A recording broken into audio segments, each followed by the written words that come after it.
It was the kind of late summer afternoon that coaxed every sun-loving New Yorker into Central Park. Everyone except the quiet souls who preferred the hush of Midtown's Beechwood Public Library. An amber light leaked through the tall windows, dust motes swirling like lazy snowflakes above rows of maple-colored tables. Eleanor Hayes, 49, found beauty in that hush. Never married, she'd built a life from careful order, cataloging rare medical journals at the Columbia Archives by day, and reading historical biographies by night. Her world was neat, predictable, almost silent, until a single breathless laugh drifted across the reading room and nudged her equilibrium off its shelf. The laugh belonged to Lydia Brooks, 51, who had slipped in moments earlier, shaking rain from a bottle-green trench. 4 years had passed since the pandemic stole her husband Henry after a brutal week on a ventilator. Grief had pulled her west to Denver, then south to Tucson, and eventually back east, where memories felt less sharp. She was still learning how to be her own definition of separate, not divorced, not abandoned, but widowed into an unexpected freedom that didn't always fit. That afternoon she was searching the library's genealogy section for her grandmother's passenger record from 1923. Proof, perhaps, that family trees could survive sudden storms. Eleanor noticed Lydia first as a blur in her peripheral vision. Messy copper hair tucked behind one ear, bold silver glasses threatening to slip down her nose while she balanced a stack of brittle ship manifests. Lydia noticed Eleanor's calm precision. A poised woman with ash-brown hair pinned in a soft twist, blue pencil skirt pressed crisp, fingers dancing over call numbers like she had choreographed the Dewey Decimal System herself. They converged by coincidence, or destiny, at the heavy oak atlas table. A single copy of the Atlantic Almanac of Transatlantic Voyages waited there, and both reached for it at the same instant. Their fingertips brushed. Eleanor's breath caught. Lydia's laugh, soft, apologetic, fluttered between them. "Please take it," Eleanor murmured, voice velvet low. She withdrew her hand but didn't step back. "Only if you promise to share the middle section," Lydia replied, tilting her head. "I need pages 90 through 120. After that, it's all yours." Eleanor's eyes brightened. "Page 92 is exactly why I'm here. My aunt swore our great-grandmother left from Southampton, but the manifest shows Queenstown. I'm hunting the truth." Lydia pulled a chair. "Then sit. We can hunt together." They opened the creaking tome like co-captains charting a route. For half an hour the only sounds were rustling pages and whispered discoveries. Eleanor's steady alto naming column headings, Lydia's lyrical soprano teasing stories from faded ink. When they both found their ancestors listed on the same 1912 manifest, a hush of wonder settled over them. Shared history felt suddenly literal. 2 lives linking across time, their great-grandparents sailing the same ocean week, maybe even sharing deck space beneath the same North Atlantic stars. "That can't be coincidence," Lydia said, fingertips lingering on the paper. Eleanor smiled, shy but shining. "Maybe the universe has a librarian's sense of order." A deeper quiet fell, but it wasn't awkward. It was charged, an invisible filament strung between them, humming with potential. Eleanor felt it vibrate in her ribs. Lydia felt it steady her pulse for the first time in years. Eventually Lydia's stomach rumbled, a comic human reminder that time existed outside the reading room. She pressed a hand to her coat in mock scandal. "I skipped lunch. I was sure I'd be here 15 minutes. I know a cafe 2 blocks south," Eleanor offered before nerves could veto the words. "They make rosemary focaccia that redeems every bad day." He paused, cheeks warming. "Maybe we could compare notes over coffee." Lydia's eyes softened. "I'd like that." They checked the tome back in with Mr. Ramirez at the front desk, promising to return next Thursday. As they stepped through the brass-framed doors into gentle drizzle, Lydia shared an umbrella. Their shoulders brushed under its small canopy, and the rain's rhythmic patter disguised the quickening of Eleanor's heartbeat. The sidewalk smelled of wet cement and distant food truck curry. They walked in companionable silence until reaching the glass-fronted cafe, warm and wilder. Inside, steam fogged the windows, and a Billie Holiday record spun overhead. They settled at a corner banquette, Lydia shrugged off her trench, revealing a navy wool sweater snug over strong shoulders.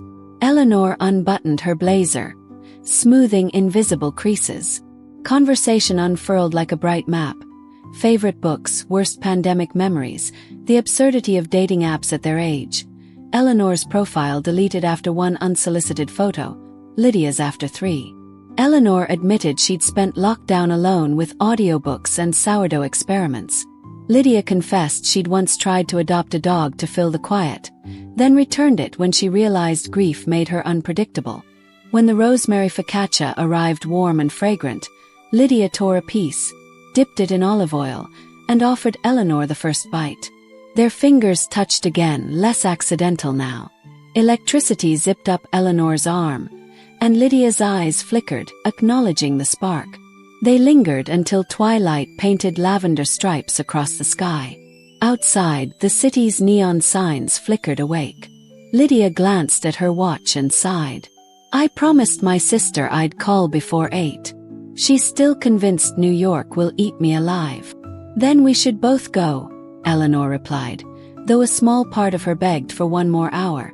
She reached into her tote, tore a blank page from a notebook, and wrote her number in looping teal ink.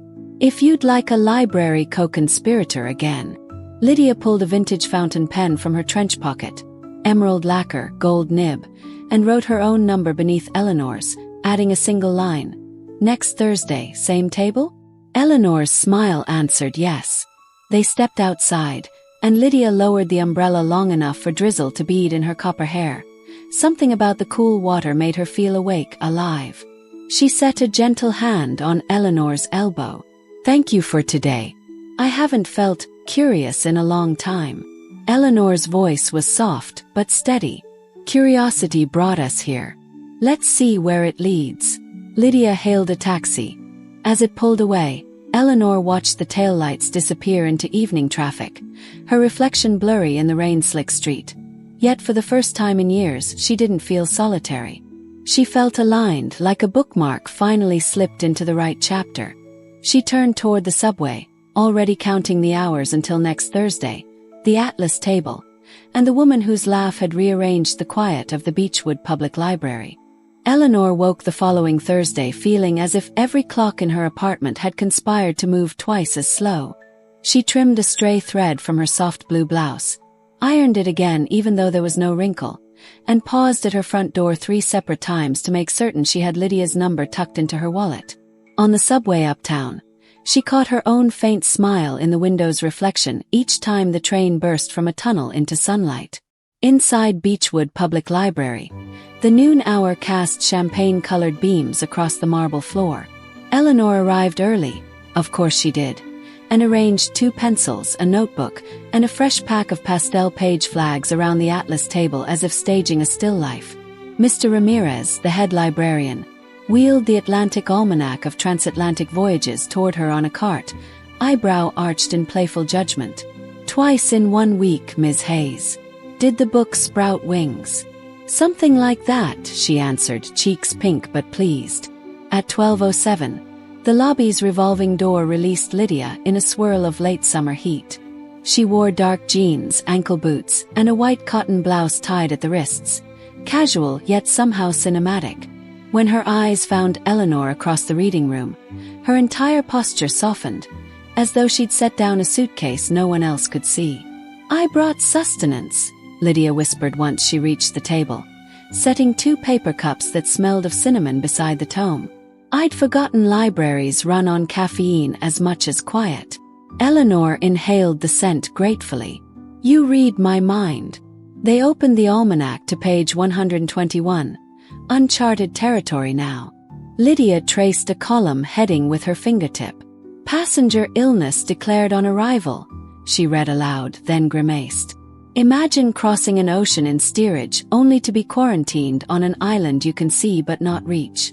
Eleanor heard the catch in her voice and glanced sideways. Lydia's widowhood sat between them, sometimes like a third, uninvited guest. When it did, Eleanor learned to respond not with pity but with presence. She angled the book so their shoulders touched, offering proximity instead of platitudes. They spent an hour comparing notes. Lydia's grandmother, Maeve Donnelly, had sailed from Queenstown 2 months after Eleanor's great-grandmother, Clara Hayes. Both women landed at Ellis Island within the same fiscal quarter of 1912, a nugget of overlap that delighted Eleanor enough to jot exclamation points in the margin of her notebook.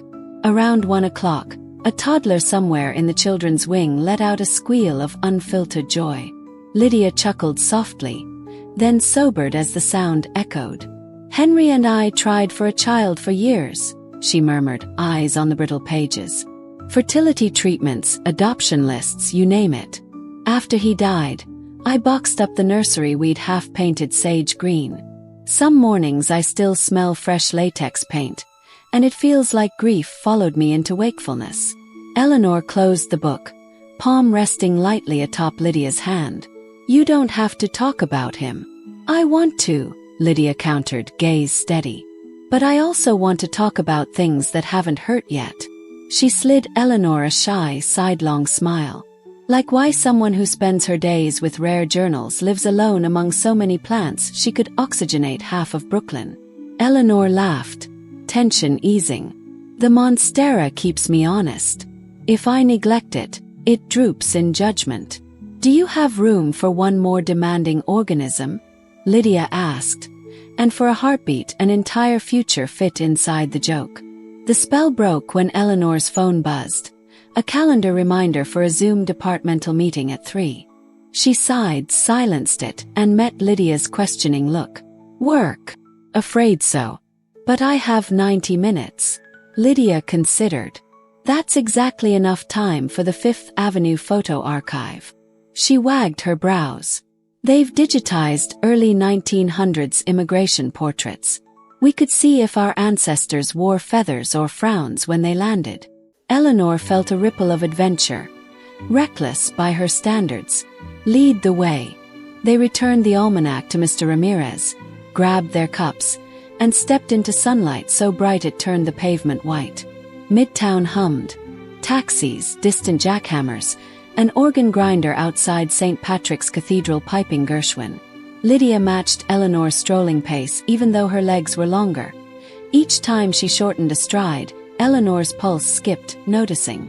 Inside the photo archive's hushed lobby, an Art Deco elevator creaked them up to the second floor. Lydia's reflection shimmered in the brass doors. Eleanor studied it until their eyes met in the mirror and both looked away, flustered but pleased. The viewing room smelled of microfilm machines and lemon polish. An attendant fetched 2 glossy printouts within minutes. There, side by side on a lightbox, appeared Clara Hayes and Maeve Donnelly, sepia-toned strangers united by both ocean voyage and, now, the blossoming connection of their descendants. Clara's eyes held quiet determination. Maeve's mouth tilted in a half-smile that looked stubbornly hopeful. "Look at them." Lydia's voice went husky. "Strong women before it was fashionable." "Like someone else I met last week," Eleanor replied before nerves could stop her. Lydia's cheeks pinked. She tapped the glass lightly. "Do you think they'd approve of us?" Eleanor's answer was immediate. "I think they'd say life's short and storms come fast.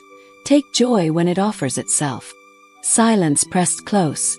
Not emptiness but breadth, space for possibility. They stood shoulder to shoulder, heads bowed over the lightbox, breaths sinking until Eleanor could taste the faint cinnamon of Lydia's latte from the air between them. A stray tear slipped from Lydia's eye. She swiped it, half laughing. "Sorry. Sometimes happiness feels like borrowed clothes. I'm afraid it'll rip if I move too quickly." Eleanor's thumb brushed the back of her hand. "We'll move at whatever speed feels right." Lydia inhaled, steadying. "Dinner then, but next week. I'm visiting my sister in Boston tomorrow." She reached into her satchel, withdrew a slim navy notebook, and tore a page. In neat capitals she wrote, "Wednesday, 7 p.m., Carmine's on the Upper West Side. Their lasagna could negotiate world peace." Below that she added a flourish. "Bring an appetite. And another story about your runaway monstera." Eleanor folded the note like a secret and slipped it into her purse. "I'll be there." They descended in the elevator again, this time facing each other instead of the mirror. The car juddered to a stop. The doors parted on street noise and afternoon glare. Lydia's phone rang, her sister's ringtone. She hesitated, thumb hovering, reluctant to sever the moment. "Go," Eleanor urged softly. "Family outranks archives."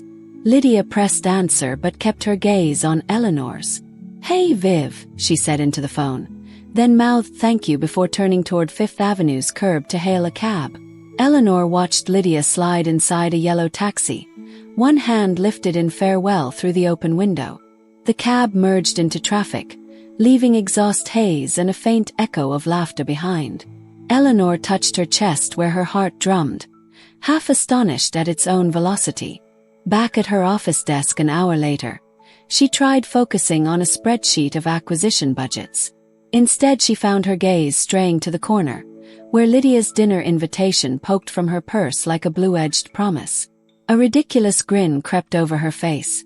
A coworker walking by did a double-take, then smirked knowingly. When Eleanor reached home that night, she watered the monstera, opened her laptop and typed "how to propagate cuttings" into a search bar. An odd impulse, but one that made her oddly giddy.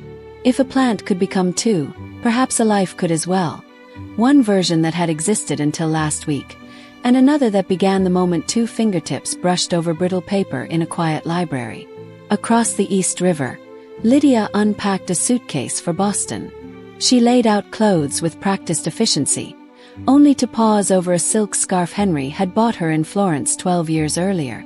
For once, the memory didn't punch. It hummed, soft, nostalgic, but no longer painful. She folded the scarf into the drawer, then texted Eleanor a photo of a half-empty suitcase captioned, "Room for library souvenirs if you find any juicy manifests without me." Eleanor replied within seconds, "Manifests will behave till you return. Travel safe. As Monstera says hi." Lydia laughed aloud in her empty apartment, the sound surprising her with its ease. 4 years of widowhood had taught her how to survive silence.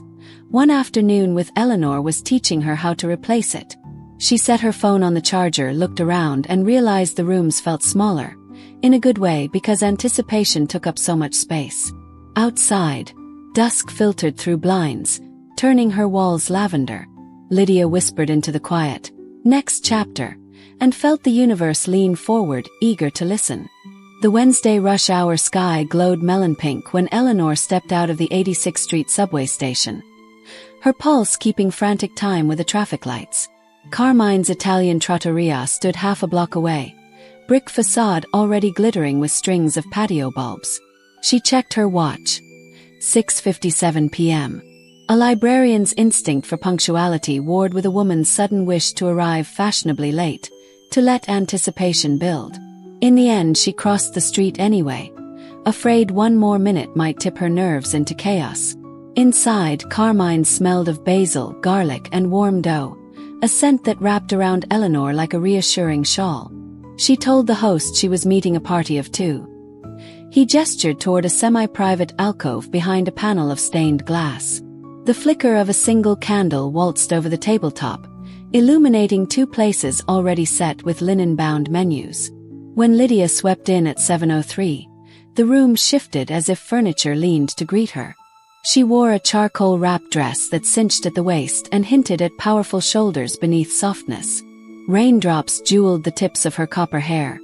She must have walked the last block despite the drizzle. "For the record," she said, shrugging off her coat, "Boston was an avalanche of toddler energy. I bribed my niece with ice cream so I could escape in time." Her smile widened the instant her eyes found Eleanor's. "Totally worth the sugar crash." Eleanor rose, suddenly unsure whether to hug, shake hands, wave. She settled for a brief, breathless embrace that left the scent of Lydia's rain-kissed perfume lingering on her cheek. They sat.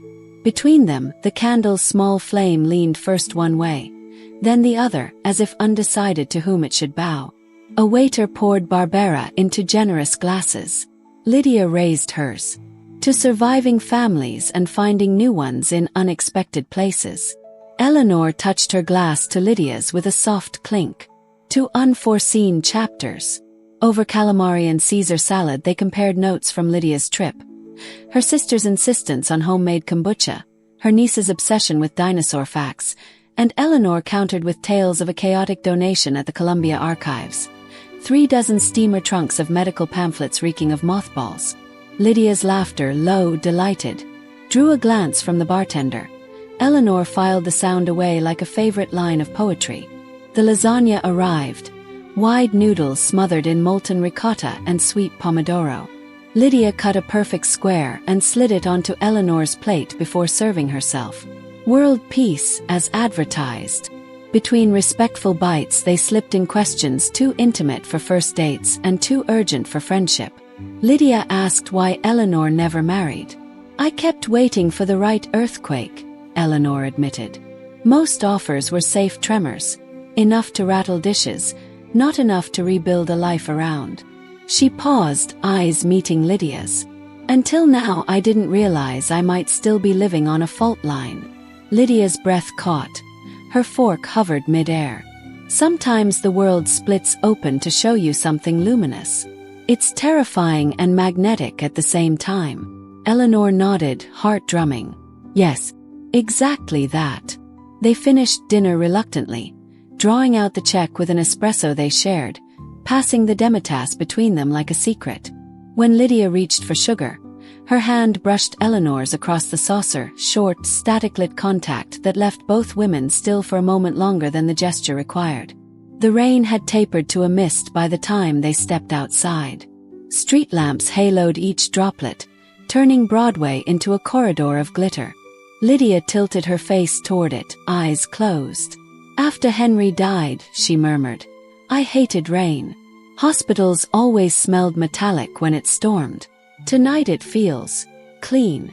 Eleanor's fingers found the curve of Lydia's elbow. "Let's walk. I'll loan you my umbrella once we reach your subway." They headed south, pace unhurried. The city's noise softened into a distant pulse behind their private cocoon of drizzle and shared body heat. They paused at Strauss Park, tiny and triangular, its bronze statue of memory half-veiled in ivy. Beneath the faint glow of a lamppost, Lydia traced a raindrop sliding down the statue's shoulder. "My grandmother used to say memory is a library card you never return," she said. Eleanor smiled. "And every book stamped with the date you needed it most." She reached into her tote and retrieved an old Polaroid she had slipped there earlier. Clara Hayes on Ellis Island, sepia eyes shining with shoreline promise. She handed it to Lydia. "I thought you'd like to see the woman who started my branch of chaos." Lydia cradled the photo as if it were relic fragile. "She looks stubborn." She had to be. Legend says she convinced an immigration clerk to spell her surname phonetically so future children wouldn't be teased. Lydia tucked the picture into her purse with reverence. "Thank you." Her voice softened. I brought you something too." From her handbag she produced a slender green fountain pen, emerald lacquer, gold-flecked barrel. "Henry gave me this on our 10th anniversary. I used it to sign mortgage papers, condolence letters, everything. But I realized in Boston it's time for it to write new stories." She pressed it into Eleanor's palm. Eleanor tried to protest. "Lydia, this is an artifact searching for purpose," Lydia interrupted, eyes luminous. "And I like the idea of it cataloging joy instead of sorrow." Eleanor closed her fingers around the pen, the metal warm from Lydia's touch. Gratitude swelled so big it crowded out speech.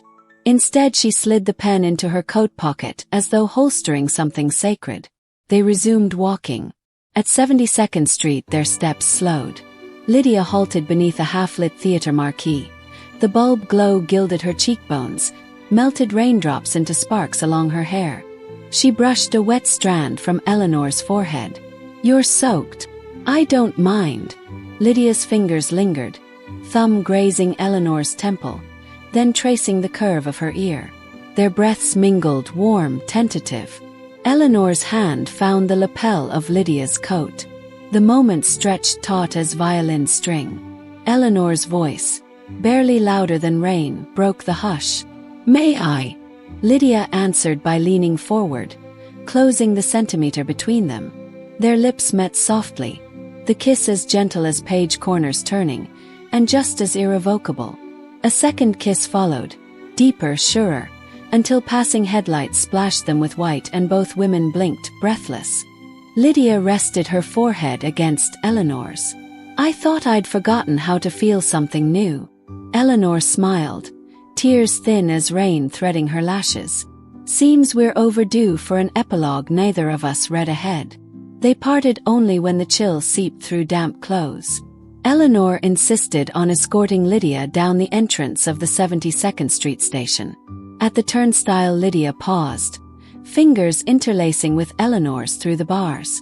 "Come with me Saturday," she said. "The New York Public Library is hosting a one-day exhibit of immigrant diaries. It feels right that we read them together. I wouldn't miss it."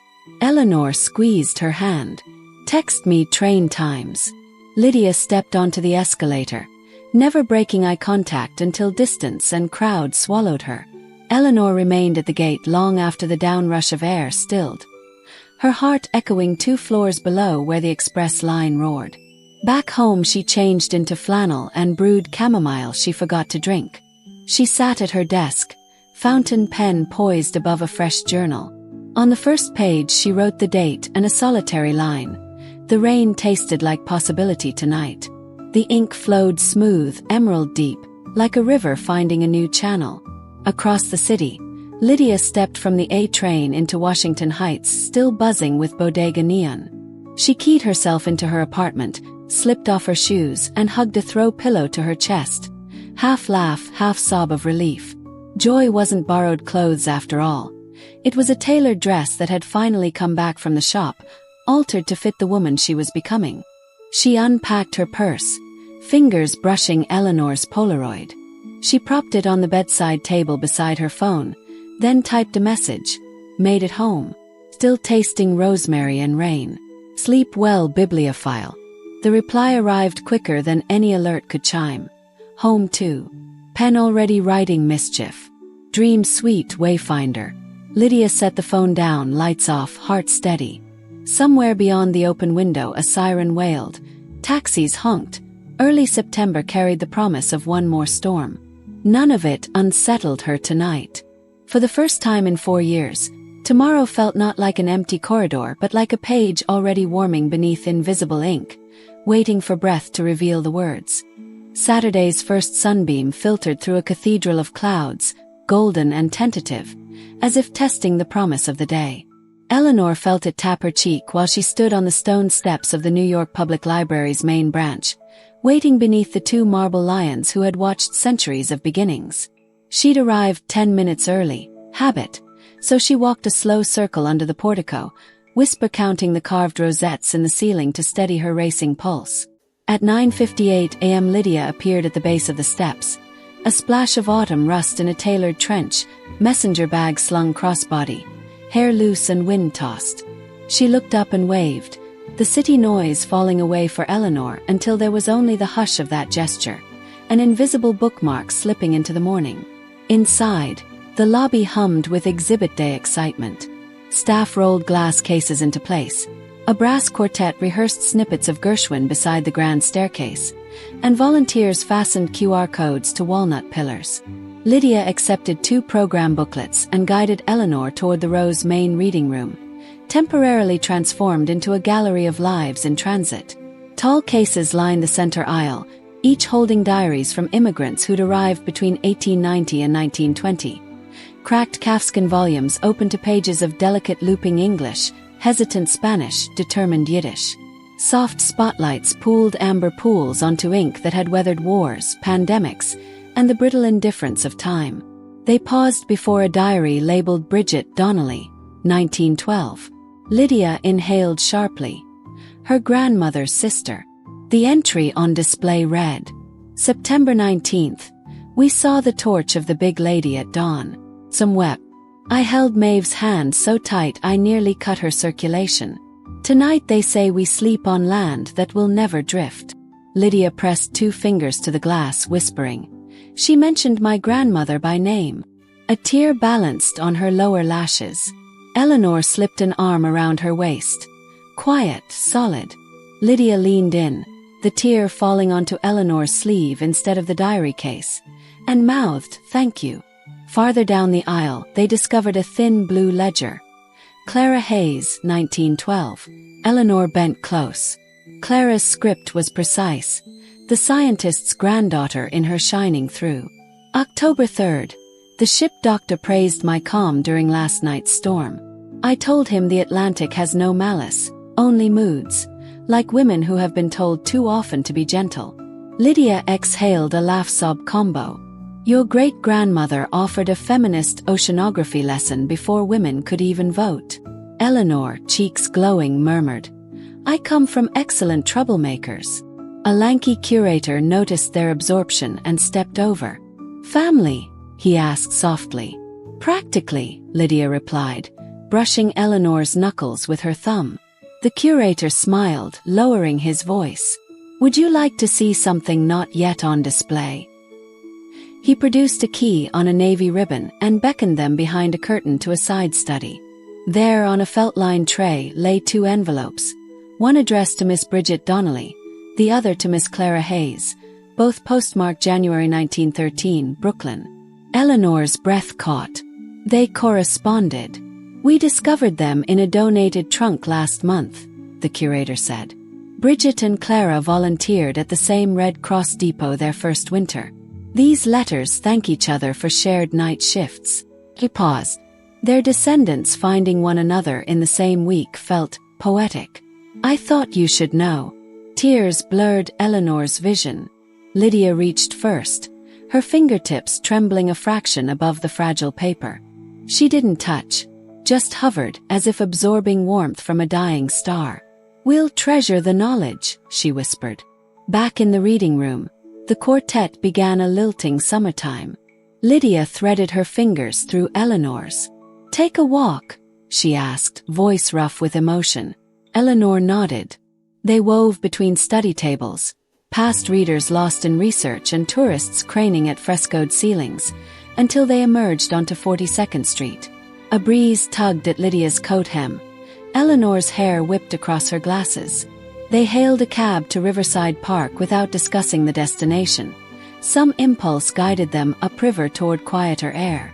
The cab dropped them near 103rd, where tree-lined paths overlooked the Hudson. September leaves had begun their slow burn. Hints of ochre and crimson flickered in the canopy. They strolled until city din thinned to birdsong and bicycle gears. At a secluded bench, Eleanor produced a slender cardboard tube from her tote. For you, she said, cheeks blooming. Inside, Lydia found a tender green monstera cutting, roots nestling in damp moss. A handwritten label looped around the stem. Genus. Encouragement. Species. Future. Lydia laughed. Sunbright, tear-bright, and hugged the plant to her chest. Heaven help me keep her alive. You will, Eleanor assured. She's resilient. A hush settled, filled with wind and distant fairy horns. Lydia traced the rim of the planter, then looked up, her eyes the color of rain-washed copper. I keep thinking about those letters, she said. Our great-aunts forging friendship in a brand new country. Maybe love, maybe just survival. Either way, they gave each other ballast. She swallowed. You've done that for me. Eleanor's voice was soft thunder. You've shown me life past the careful margins I'd written in pencil. Now I want ink. She drew the emerald fountain pen from her coat pocket and opened her journal to a blank page. Let's write the first entry together. Lydia's breath hitched. She accepted the pen, uncapped it, and the 2 women sat hip to hip, journal balanced across their knees. Lydia wrote the date, then passed the pen. Eleanor wrote one sentence. We met in a whisper and learned to speak in storms. Lydia added. Chapter 4 begins where fear ends and wonder keeps the door ajar. The ink shimmered wet for a moment, catching sunlight like river water. Lydia capped the pen, slid it behind Eleanor's ear, then cupped her cheek. Can I kiss you again? Eleanor's answer arrived in motion. Their lips met, steady, certain, while a commuter train clattered across the distant viaduct, its tiny windows flashing silver like a string of Morse code spelling go, go, go. The kiss deepened. When they parted, both women stayed forehead to forehead, grinning like conspirators who just cracked an unbreakable cipher. Eleanor spoke first. "Dinner at my place tonight. I make a respectable spinach risotto, and there's a windowsill perfect for a new monstera. Will the librarian alphabetize the spices?" Lydia teased. "Without mercy." Lydia laughed, threading her arm through Eleanor's as they rose. "Lead on, chaos curator." They headed south along the promenade, footsteps sinking. Overhead, clouds broke apart, letting clean sunlight spill onto the river, a shimmering path pointing toward whatever came next. Neither woman spoke. Words felt unnecessary when the future itself had found a voice. Behind them, the library's lions kept silent watch over diaries and letters, over memories that had survived storm and sorrow to shepherd two new souls into the bright uncertainty of now. And somewhere between history's fragile pages and the shimmer of rippling water, Eleanor and Lydia stepped into their next unwritten chapter, one line at a time, in emerald ink that refused to fade.